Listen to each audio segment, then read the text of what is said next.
হুইলিংটা হলে কোথাও বেঁধে থাকলে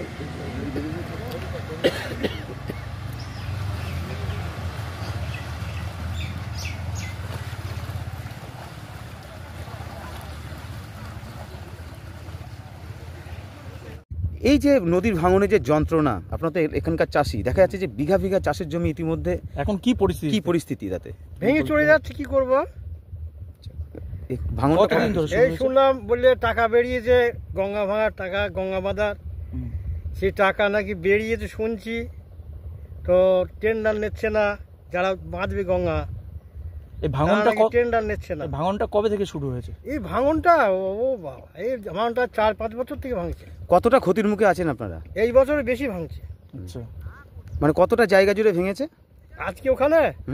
ও 10-15 কাঠা জমি, 15 কাঠা, মানে একদিনে 1 বিঘের কোলে, মানে একদিনে ভেঙে চলে গেল। হ্যাঁ, মানে এইভাবে তো ভাঙতেই থাকবে। টমেটো গাছ, তারপরে কি বলে, মানে অনেক রকম সবজি ছিল, কপি, ফুলকপি, বাঁধাকপি সব ভেঙে চলে গেল।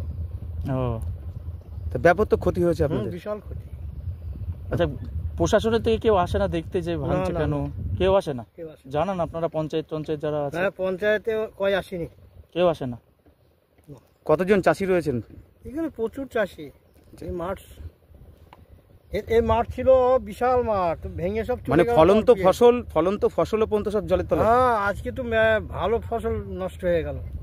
এই বাঁধাকপি, ফুলকপি, টমেটো ধরা গাছে ধরেছে সব।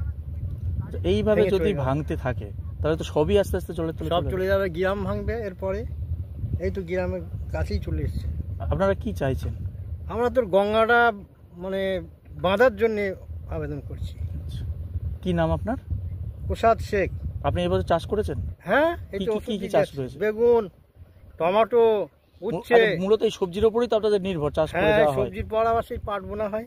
মানে এই জমিগুলো যদি চলে যায় তাহলে কি করে? আর ও খেতে পাওয়া যাবে না, না খেয়ে মরতে হবে। হ্যাঁ, না খেয়ে মরতে হবে। আরেকবার বলুন নামটা কি আপনার? প্রসাদ শেখ। কোথায় এই এলাকাটার নাম কি? এই তো এই গ্রামে না, টেংরিডাঙ্গা গ্রাম।